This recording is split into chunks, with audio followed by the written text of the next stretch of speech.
Abbas as well, I'm sure you must have seen, of course, he comes on our panels quite regularly. Abbas going to give us a perspective on the PFI and the CFI. Abbas, no matter how staunch these girls believe in their hijab, the moment they're attached to a political outfit, it seems like their whole cause is diluted. And this political outfit particularly is in question for several kind of unscrupulous activities in the past. And which is why it's all the more a big question whether this row itself is instigated.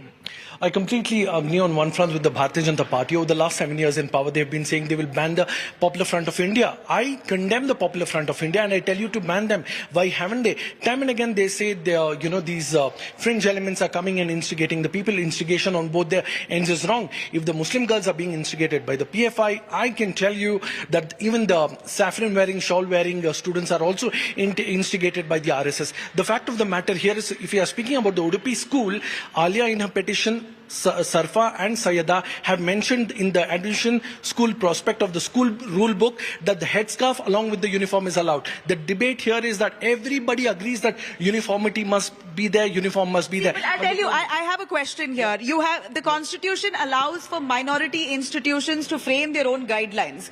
Minority institutions like your Christian missionary institutions, I've studied in one of them. Abbas, I know that you are a Bangalore student as well. You have also studied in a few. Yeah, you've studied in a convent school. They strictly do not allow for a hijab to be worn inside their institution. And if it is their belief, then why not respect the Karnataka government's direction, where they say that they believe that uniformity is mandatory because they believe that students are equal inside class, and that is only a norm that is set for Karnataka government institutions. Private institutions, you do as you please. Well, what happened? Why oppose it? If you can tolerate a Christian missionary institution and still study in it without a hijab, then why oppose the Karnataka government? I've been in a Christian missionary school, Cathedral High School. Hijab was allowed there. A headscarf wearing girl was allowed there. Brother at Cathedrals? Yes. I was in Baldwin's. Baldwin's didn't allow it. Baldwin's didn't allow. Sorry to know that, but Cathedral High School did allow. There was a brother of mine from the Sikh faith who was allowed the turban. The fact of the matter is, what is the problem of the Karnataka government ruled by the BJP? What is their problem? Over the last several years, my sister has been wearing a headscarf along with the uniform. Many of my other friends have been wearing. Many others have not been wearing. But the problem with the Karnataka BJP ruling state, I ask, is what is your problem? These boys and girls who are wearing saffron shawls are wearing it now. They didn't wear it before, but our friends have been wearing it now. You know, I understand the political backlash here, but you know what, Amina, I'll come to you. I will 100% come for the court mandates. I totally see this, Nabila, as political. 1 year to go for the Karnataka Assembly elections. That is why they want to polarize.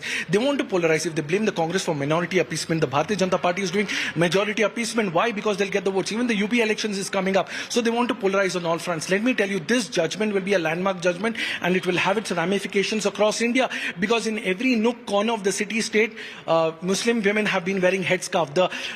All of us together, especially the Muslim front, if I can speak on behalf, uniformity must and should be there. But along with the uniform, a humble request and plea to the Supreme Court by the petitioners is be allowing the headscarf. You know, that's about it. Also there's something called Jaisa Desh, Vaisa Bhes. Right? Yeah. India is a democracy. Loktantra, Jamhuriyat. We are by the people, for the people.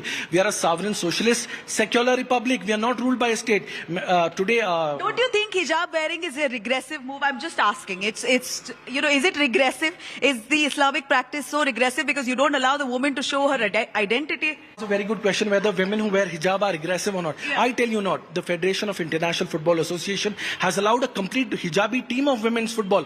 In Islam, it is indeed an essential religious practice. I tell you why. In the mention of Surah Ahzab, Surah Nur, Surah Nisa, it is indeed an essential religious practice.